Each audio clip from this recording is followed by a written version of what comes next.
but I will be queen. Oh, yes. You'll be queen.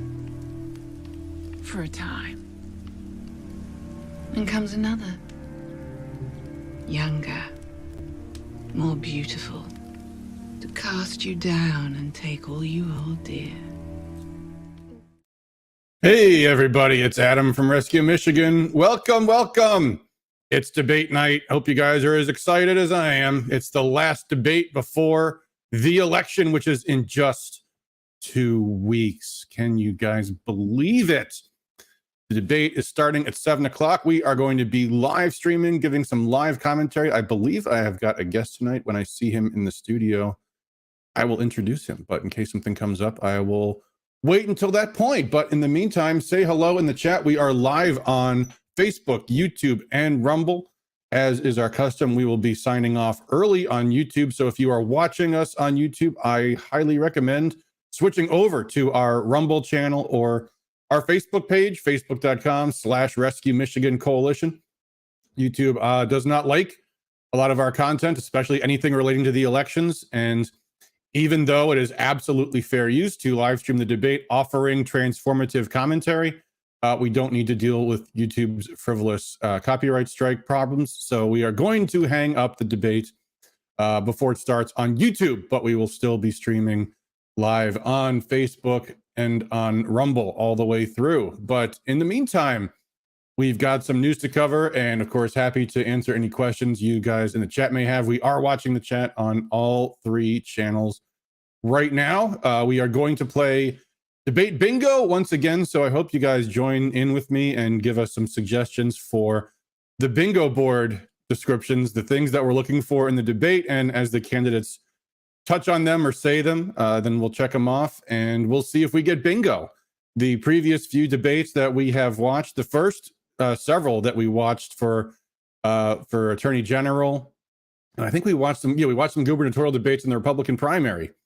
And we did not get bingo in any of those, but we did get bingo. We had multiple winners in the Whitmer and Dixon debate that we watched a couple weeks ago. And we actually gave 3 lucky winners a free box of 1,000 pieces of our hard-hitting Gretchen Whitmer flyers. Looks like I do see our guest in the chat, or at least he's logged in, but he still hasn't got his camera quite set up yet. So I will introduce him in just a moment. But first, let's talk about some news. Actually, first, let me start with an apology. As some of you know, especially if you've taken one of our grassroots leadership classes, I really do harp on the fact that when you're sending out publications like email blasts or mail pieces, you really got to proofread everything super carefully. And I am not the best person at following my own advice in that regard. People have caught typos here and there in my emails. And in the one we did yesterday, I think I did the worst mistake I've ever made in an email blast, which is forgetting to finish my point. We're talking about what you might have seen in our Sunday show, which was that a court has struck down Jocelyn Benson's ridiculous proposal to prevent the poll workers and poll challengers from having, among other things, cell phones present so they can document evidence. And that got destroyed by a court. So we recapped some of the other defeats Benson has had in court, but kind of neglected to finish our point and mention this previous loss and how important that is, that we have people working the polls and being in the polls, actually making sure that everything is on the up and up.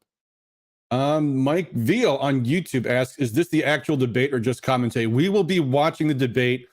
I will try to keep my in the middle of the debate commentary kind of short. I know people don't like it when we talk over the answers, but yeah, this is a commentary channel. So if you want to watch the debate without any commentary, you'll actually probably see the link to it as we watch the debate, because you'll see it in our address bar. So if you want to watch the debate with no commentary whatsoever, that's fine. You can do that. But I'm here to offer my constructive criticism on how they each do. Of course, we're rooting for Tudor Dixon.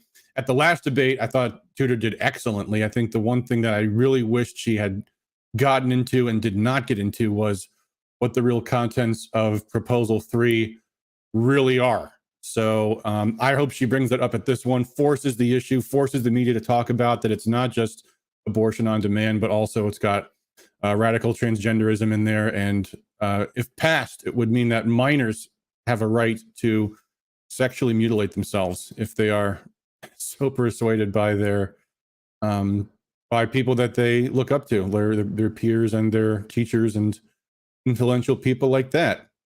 Snowflake Melter says, "Hey Adam, guess who?" I don't know. I don't know who Snowflake Melter is. So feel free to identify yourself or don't.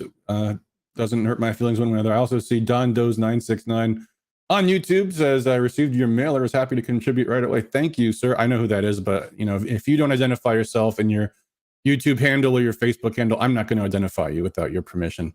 But thanks very much, buddy. We appreciate it. We are fundraising for our final election push. We talked about this on, I think, one of our previous podcasts. We're going to spend whatever we can afford on really hard-hitting text messages, which we found to be highly effective, extremely high receiving rate for people. People almost always check all their texts.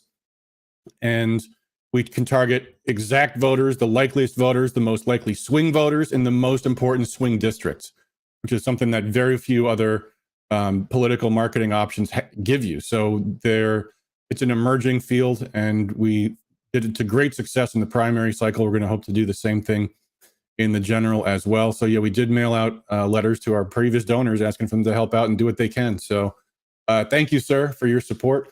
If you're watching on Rumble, feel free to, I might need to refresh my Rumble screen just to make sure I see people are watching on Rumble. We are seeing your chats too, so feel free to chime in.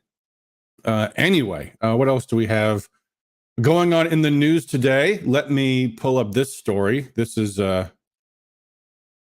was great. We talked about this a few weeks ago. There was an abortion activist. Well, there's a pro-life activist who was knocking on doors opposing Proposal 3, who was then shot by a homeowner.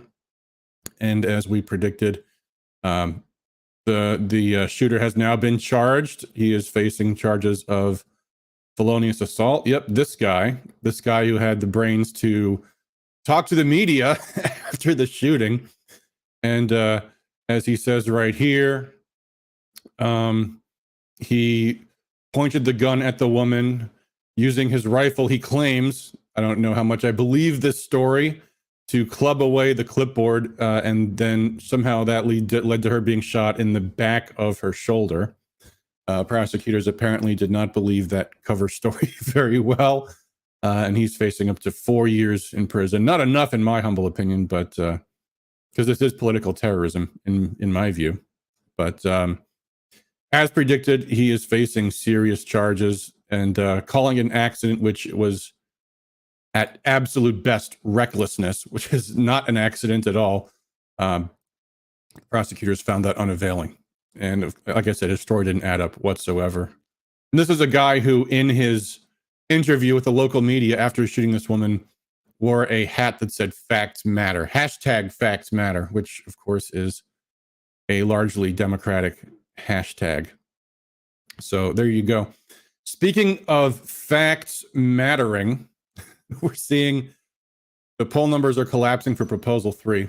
Not fast enough, in my opinion, but the word really does seem to be imprinting. We saw this on Twitter the other day. They're in a panic. This is some guy who calls himself a grassroots strategist and digital activist. He's apparently running for county commission in Ottawa County. And he's very mad. Shut down all of the gaslighting around Prop 3 from MAGAs and Right to Life.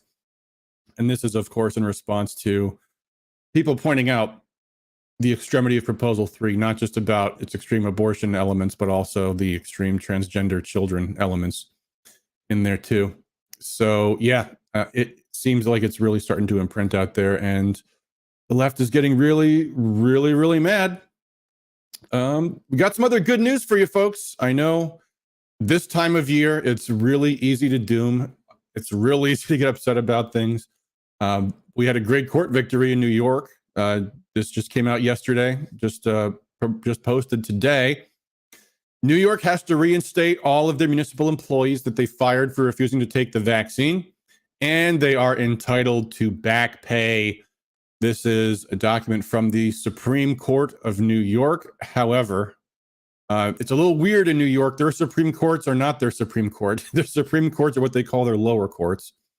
But nonetheless, this is still a very positive development. We're not going to go through the entire ruling, of course, but here's what they say. The court found the order arbitrary and capricious. They found the mayor's executive order arbitrary and capricious. And they found that the commissioner lacked the power and authority to permanently exclude the employees from their workplace. The claim for breach of contract is denied, but nevertheless, they are hereby reinstated to their full employment status effective today and entitled to back pay and salary from the date of termination. So great victory. And that's in New York, which is not a place known for great judicial victories. So that is, that's very encouraging.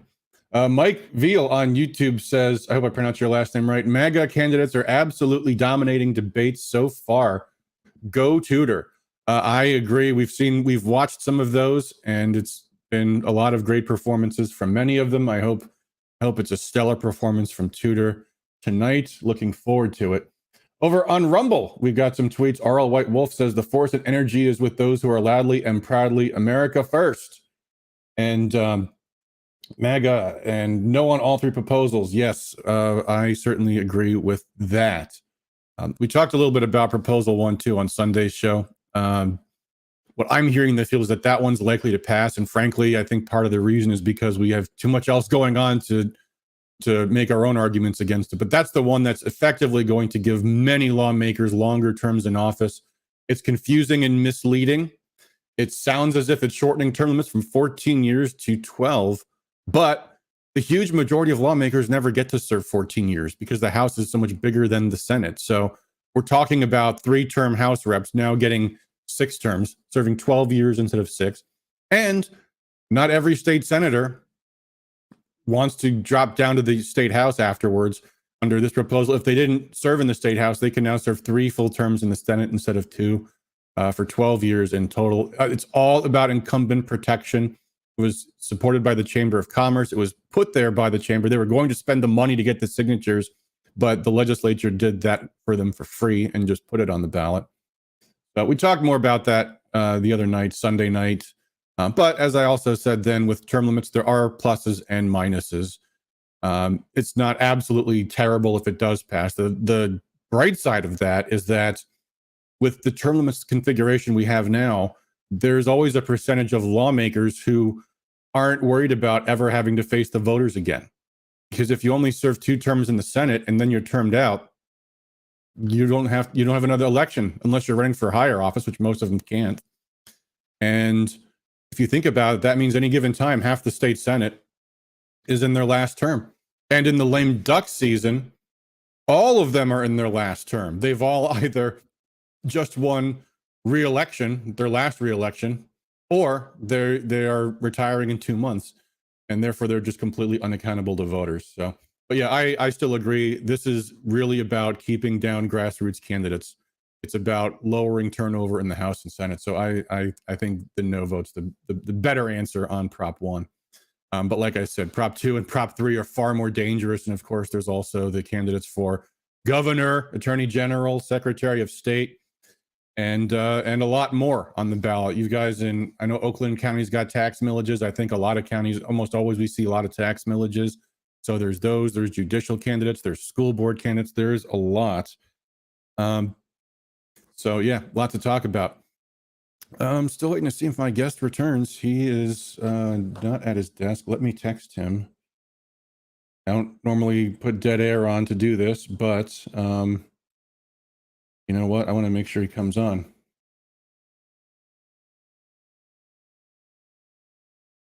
Anyway, what else do we got here? I've got some more news for everybody.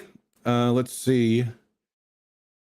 Mitch McConnell, scumbag, has pulled, I think, millions and millions of dollars out of the New Hampshire U.S. Senate race, where the Republican is behind by 1 point in the polls, and instead pouring all of his money into re-electing Lisa Murkowski, who the state party has denounced, who has now denounced Mitch McConnell himself for doing this, for meddling in their elections. They are planning on using the Democrats and their new ranked choice system to get Democrats to vote for Lisa Murkowski as their second choice. They're hoping that they're going to be able to crushed the America First candidate, having first re-engineered all of the rules in Alaska, and now with the National Senate Republican Committee and Mitch McConnell shoveling all of this money into the Alaska Senate race. So that's a real problem, people. I don't know who in the world is donating their money to the National Republican Senatorial Committee or to Mitch McConnell, but my God, you should never be giving these people your money. And the same largely, by the way, applies to all of these Senate Republican, House Republican committees. They have them at the state level too. They protect their team. They spend the money not defeating the opposing party. Oftentimes, they spend a lot of it in their own primaries, reelecting their incumbents. And in my view, that's a breach of trust to your donors. You know, if you are donating to a party committee, the thinking is that that money will be spent getting those candidates over the finish line. Well, guess what? If an incumbent can't beat a challenger in the primary, maybe they're the weaker candidate in the general election too. That may just be the way that goes. So that was, I thought, a crazy story. But we are seeing, I saw there's some super PAC just put $5 million into supporting Tudor Dixon. So that's cool. There's some cavalry coming yet. And considering that she had almost no financial support up until like a week or two ago, while the Democrats spent millions and millions and millions of dollars supporting Gretchen Whitmer and attacking Dixon, you know, I think the momentum is going to be on Tudor's side, and it's going to be reflected in the polls. Speaking of the polls, this poll just came out from Trafalgar very recently. I'll put this back up on the screen. And this was taken, Trafalgar is one of the more reliable pollsters. This was a survey conducted just a week ago, last Tuesday through last Friday, 1,000 respondents. And Tudor within half a percentage point behind Dixon, Mary Bazuma and other, Donna Brandenburg acting as spoilers. But guess what? That might not be enough, because this survey has oversampled Democrats just a hair, just a tiny bit in the survey methodology. 54.5% of those sampled were identify themselves as Democrats, and only 37% of those identify as Republicans. Of course, a lot of Republicans don't choose to identify themselves as Republicans. We're not quite as partisan as the Democrats are, but nonetheless, I mean, this is striking distance. We need to do everything we possibly can, because everything's on the line, and the race looks like it's likely to be winnable. And I'll tell you, I said this on Sunday too. This past week is the first time I've really felt good about this election. I think it was my thinking was, we'll be lucky if we get Tudor over the finish line, don't lose majorities in the House or Senate, and maybe if we really put our all into it, beat Prop 3. But now, I mean, it's looking like the momentum is in place for a clean sweep. And I just hope everybody's doing your part, knocking on doors in your precinct, getting the word out, distributing flyers, calling voters. We've distributed, I think, thousands of precinct voter files around the state of Michigan over the last year and a half, and I certainly hope those are being put to maximum use. What else do we have here? I'm going to text Rob one more time to see if our guest is going to join us, or if I'm just going to be looking at his empty camera for the rest of the hour. Because he has a very interesting story to tell, and I'd rather have him tell the story than just me read the news article about quite a crazy story going on in Washtenaw County. But we'll give him a moment to get in here. In the meantime, what else do we have in democracy news? This was a funny tweet. We saw this today. This is Max Boot, neocon globalist. He says, if the current trends hold up, Republicans are likely to take over at least the House and Senate, quite possibly the Senate, and along with many state offices. This is how democracies die, by people actually voting and electing the people that they believe are going to represent them. That's how democracies die, people, is when the people actually vote. All right, I see my guest, Rob. This is the last time. If you point that camera away. All right, thank you. All right, I'm going to bring on my guest for tonight. He's agreed to join me. My regular co-host, Amber and Shane, once again are at one of these stupid real-life debates where they're actually watching the debates with people, which is fine, I guess. I really do like to go to those as well, but I'd much rather be here statewide. But anyway, our guest tonight, let me bring him on. This is Rob Zimmerman. He is a candidate for county commission in my county, Washtenaw County. And Rob, I think Besides just having you join me for commentary on the debate, I also wanted to talk about this news article that I know you've been screaming from the rafters about. So why don't you tell us a bit about what's been going on in the Washtenaw County Commission? Because I think a lot of voters, certainly in our county, probably haven't even heard about this, and some similar things might be happening elsewhere that people got to be watching out for. Well, thank you so much, Adam, for the opportunity to address your audience, and just a great opportunity to bring folks up to speed.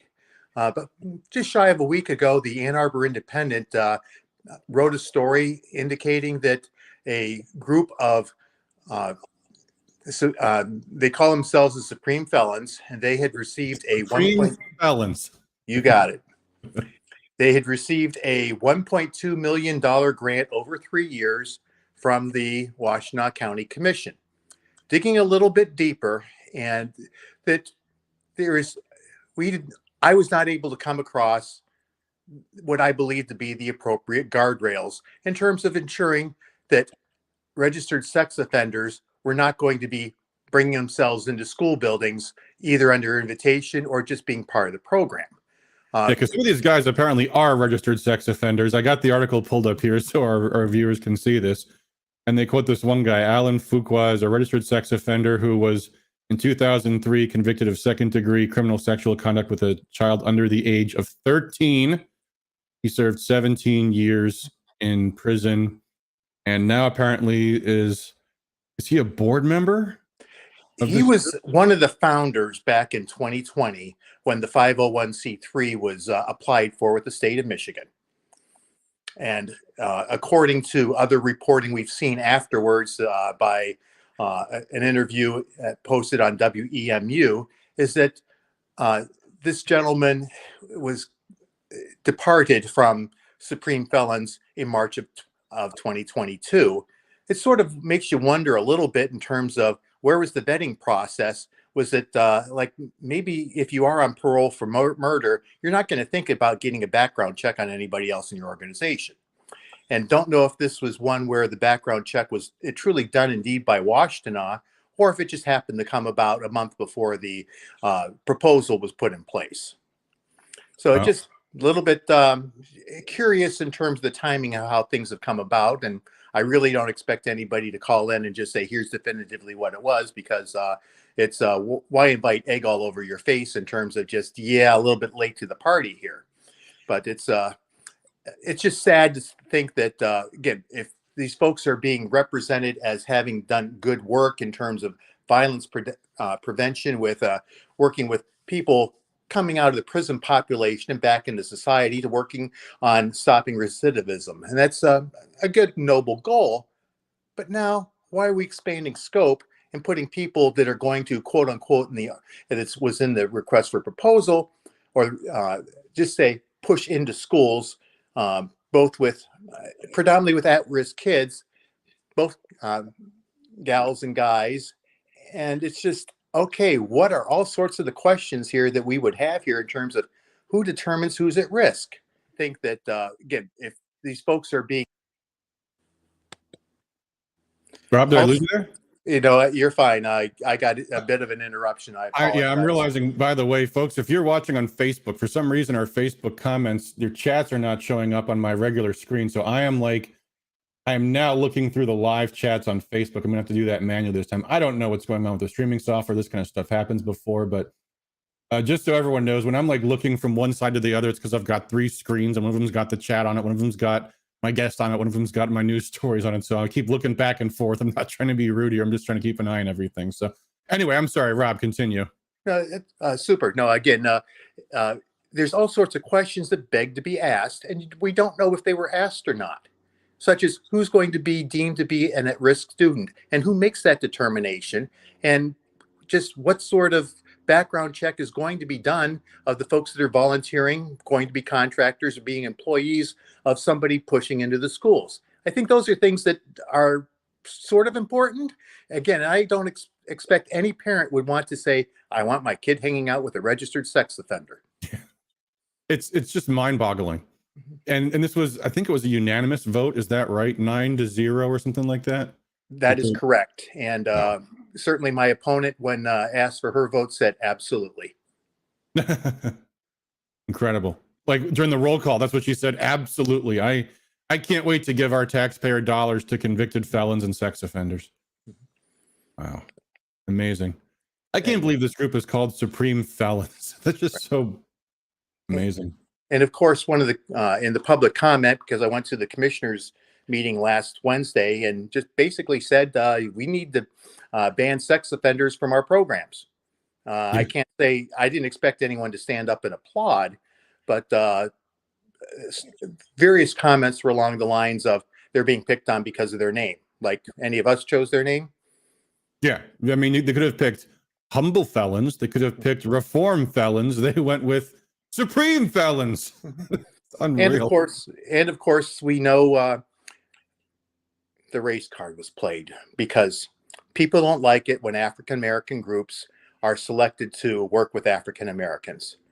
Like, I didn't raise any sort of comment in terms of the ethnicity of anyone because it doesn't matter. Yeah. It just doesn't matter. Yeah, we have law-abiding citizens that might benefit from taxpayer money, supporting what they're trying to do to better society. Why do felons get to jump to the front of the line? You know, especially child rapists. That seems like not the, you know, and that for some reason our side does not do very well with arguing some of these things, like allowing convicted felons to vote. Like, excuse me, I think people who are indirectly making laws, right? That's what elected officials do. They make law. Maybe people that break laws shouldn't be the ones making the laws. It's bizarre. It's perhaps a different mentality in terms of if you know how to break the law, maybe we should write it so maybe you don't, but then maybe not. Yeah, it's crazy. Anyway, so yeah, good luck to you, sir. I know, you know, we're trying to do everything we can in our county. I think in the last cycle, and you're running in I mean, I'm sure you got part of Ann Arbor in your district, right? So it's not going to be an easy race, but you're running it. And that's something that I don't think we even had last time around. And there's so much more enthusiasm in this year. And certainly it's great when you're a challenger to know that you can indeed challenge. Yeah. I see Daniel Lawless on Facebook says knocking on wood is good, knocking on doors is better. Yeah. So yeah, I am manually watching the Facebook chat now as well, which is not as easy as it usually is. Doug Davis says, we have someone here in Mount Pleasant made national and international news. A man busted in a pedo sting that was working with kids, especially those who are special needs and needing behavioral help. Yeah, I remember we covered this a few weeks ago. We found out today he has a GoFundMe and people are donating to his court costs anonymously. Wow. Yeah. I mean, I do think even the worst people have the right to an anonymous legal defense fund. I don't oppose that, but shame on those that are doing it. This was a guy who got up before, I think it was the Mount Pleasant School Board, and gave this sneering attack on parents saying, let me see if I can find the clip, saying, our children, your children want to learn, and they're going to learn one way or the other. And it was repulsive. And then, of course, not too long after that, he ended up getting busted in a pedophile sting. I don't want to sift through all my clips to see if I can find it, but I know we did play the clip of that guy in a previous episode. But yeah, they're coming for your kids, people. I mean, that's part of the agenda, is destroying the family. That's what it has been all about. Yeah, Davis says they are hungry. That's Eric Roman is the alleged pedophile's name. Yeah, he said the children are hungry. Their children are hungry, and we're going to feed their thirst for sexual knowledge. Would have thought he was a pedophile. Yeah, sadly, our government knows that the only thing that we will fight for before our country is our family, and that therefore the family has to be destroyed so that they can run all of our lives. Yeah. Stephen Richard, I'm not going to read your comment on YouTube there. But for those of you who have tuned in more recently, I do want to let folks on YouTube know we are going to shut off the YouTube stream before the actual debate starts at 7 o'clock.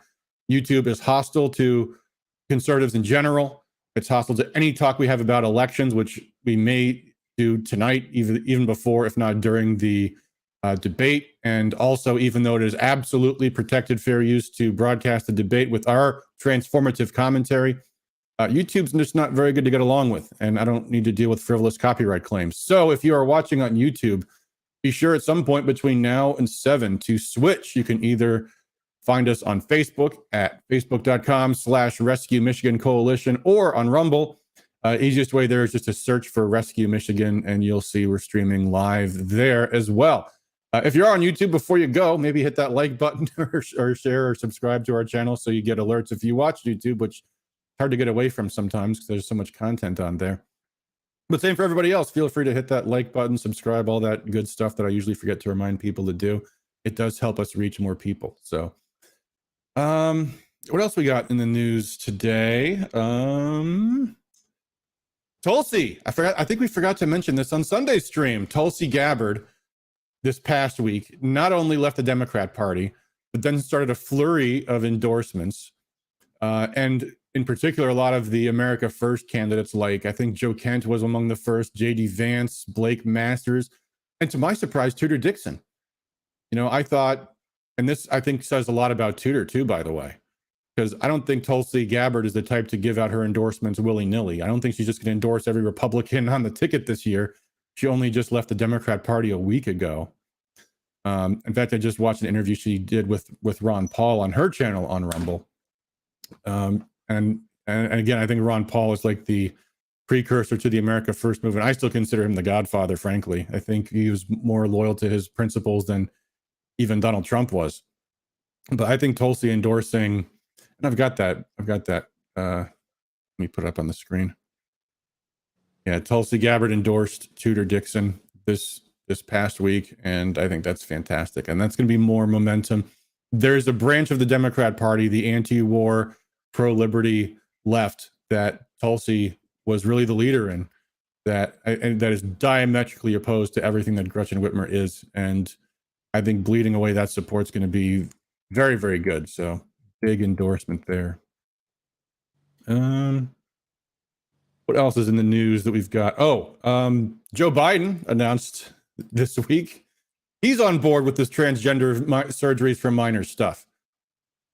That was, I think, stunning, and again, really is going to make the Democrats have a huge problem trying to pretend Prop 3 is not what it is.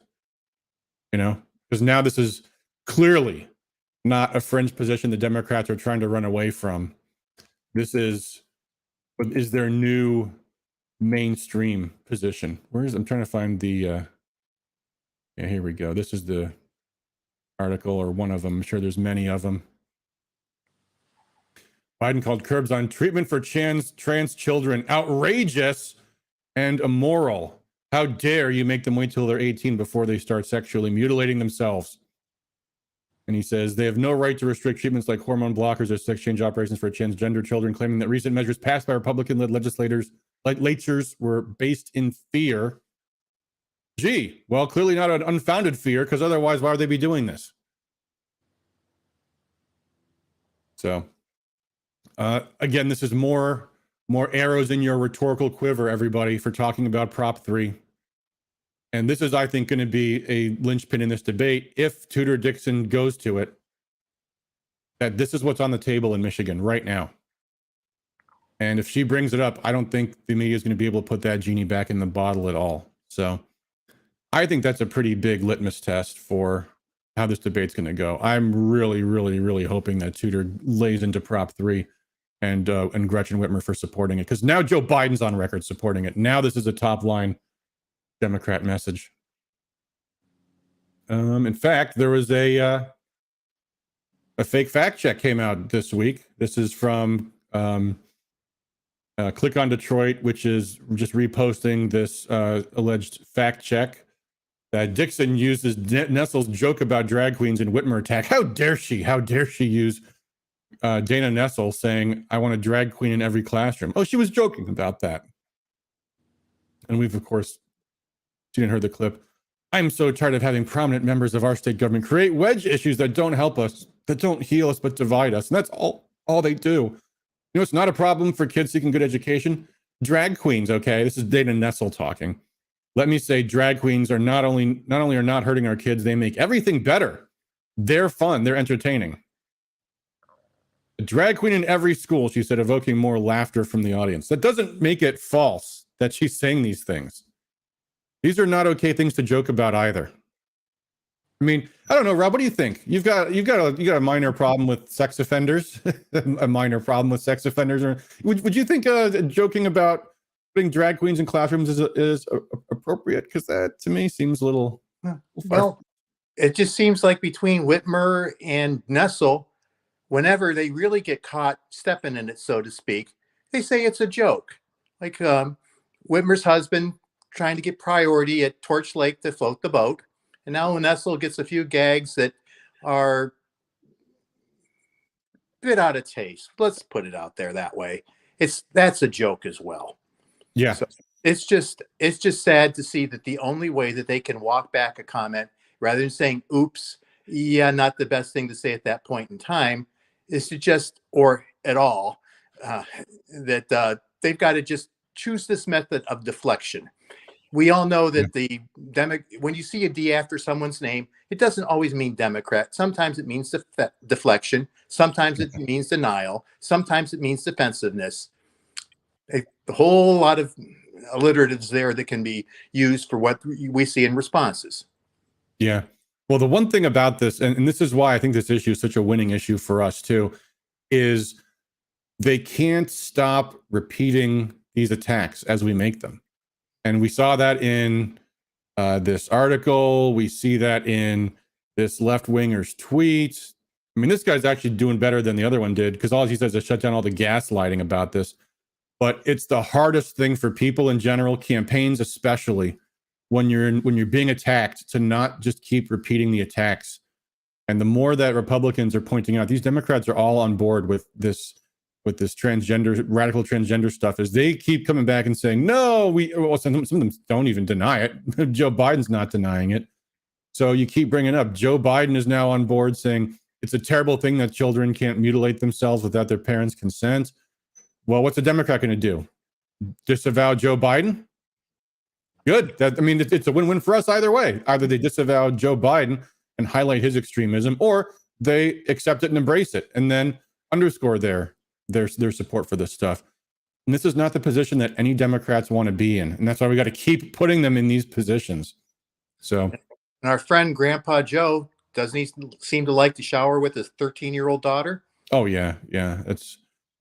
It's incredibly obscene. The things that, well, the whole Biden family in general and the whole political, well, I don't want to get on too much of a conspiracy tangent here, talking about some other elites and the things that they've got, some of the skeletons they've got in their closets. But that's a rabbit hole you don't want to look down, because there's a whole lot of very, very terrible things going on there. All right, let's get to some chats, because I'm having difficulty looking at my screen and also looking at like multiple chat streams at the same time. Where did my Facebook and Rumble window go? Maybe I closed it by mistake. I don't think no, here it is. All right. Let's see what we got on Facebook.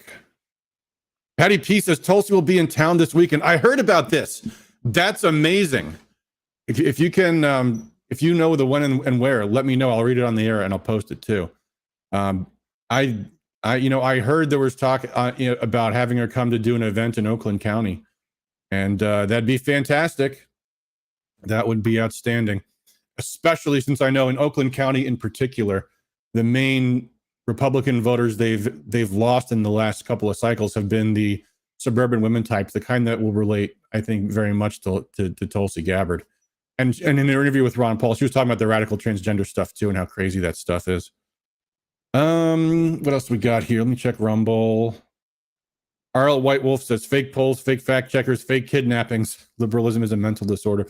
Yeah, that's, by the way, that might be an October surprise we got to worry about, because there is a trial for some of those Whitmer plotters. I think jury is deliberating right now, and juries don't often take 2 full weeks to reach their conclusion. So how that goes, I don't know. I don't know how well. I haven't been following the case that well. We know that in the federal court, when the defendants had a remotely fair trial, 2 of them were acquitted and 2 of them were neither as a hung jury. And then in a retrial where the judge broke all the rules of due process, they managed to eke out convictions, which is such a tragedy. I mean, I think that's just disgusting that, I mean, to me, it seems like if a panel of 12 jurors can't decide on a conviction, there's a reasonable doubt there. That should be the end of it.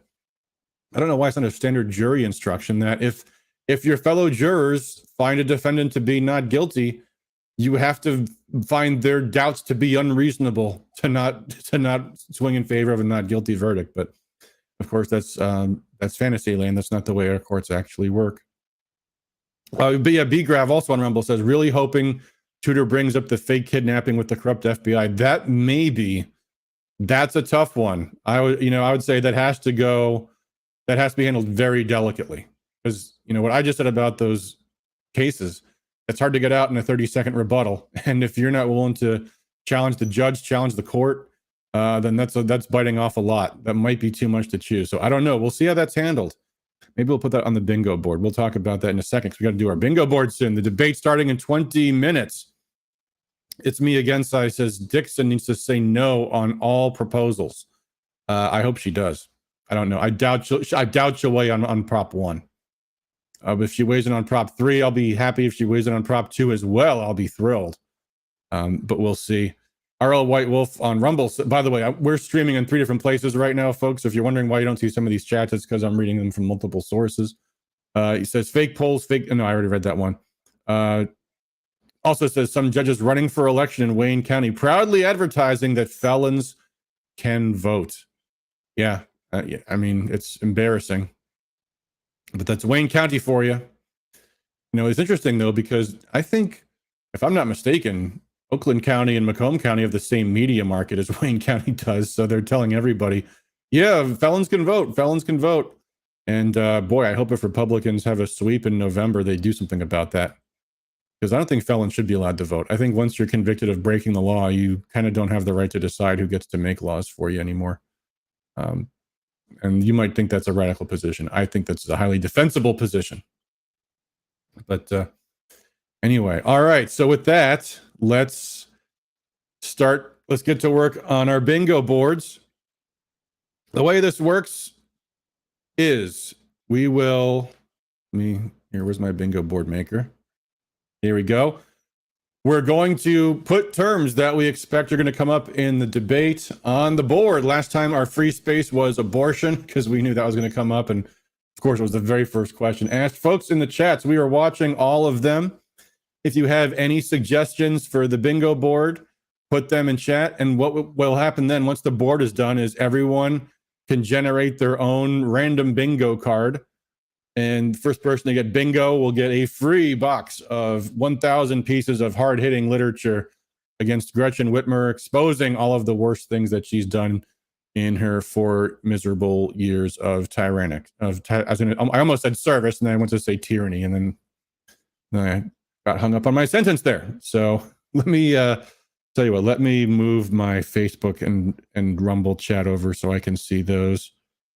And then. Let's see. What are we going to put on the board? Let me know, guys. We've got, let's see. We'll make abortion the free space again. I think that's fair. Rob, feel free to chime in too. Let us know. I'd like to suggest roads. Roads. Yeah, that's a good one. Roads. We say just road funding, or let's just say roads. I think that'll be fine. Yeah, that's a good one. And she said she'd fix the damn roads. And if you ask the folks in Midland, she didn't even fix the dams. Yeah. Oh, that's a great line. I don't know if her campaign team is watching. He's been tweeting them to her or something, or texting to her or something. But yeah, the dams. I wonder. We had the dam, I think, on our last debate bingo. And I don't think that one came up. Maybe it did. Let's do dams. Why not? We'll do the dam or dams on the board there. What else we got? Okay, I'm definitely going to put Prop 3. In fact, I'm going to put Prop 3 transgenderism there. It doesn't count if she doesn't bring up the transgender stuff.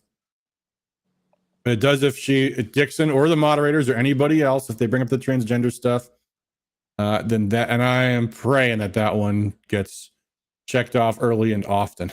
So we'll see.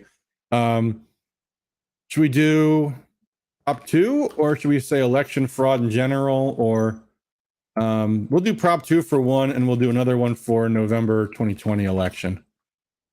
In fact, having just even said the words November 2020 election, I think it's time to say goodbye to our friends watching on YouTube. So if you're watching on YouTube, we're going to have to let you go because this is where the topics get a little too spicy for the prudes in charge of YouTube. In fact, I've told this story once or twice before on the stream, but I actually got to meet someone who worked for YouTube once.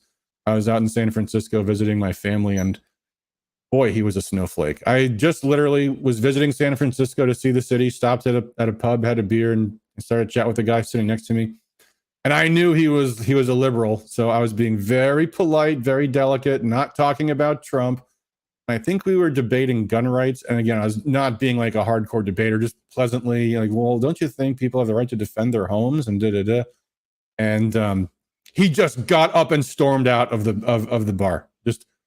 He had a dog with him, got up, stormed out. So I followed him out. I'm like, are you okay, man? Everything all right? He's like, no, you can't talk about this kind of stuff. I work for YouTube. I have to deal with people talking about this stuff all day long. They are very deranged, at least in my experience, very deranged people. And we don't need arbitrary channel strikes. So if you're watching on YouTube, switch over to watch on Rumble or Facebook, facebook.com/Rescue Michigan Coalition, or just go to rumble.com and just put in the search Rescue Michigan. You'll find our stream there too. So, all right. Say goodbye, YouTube.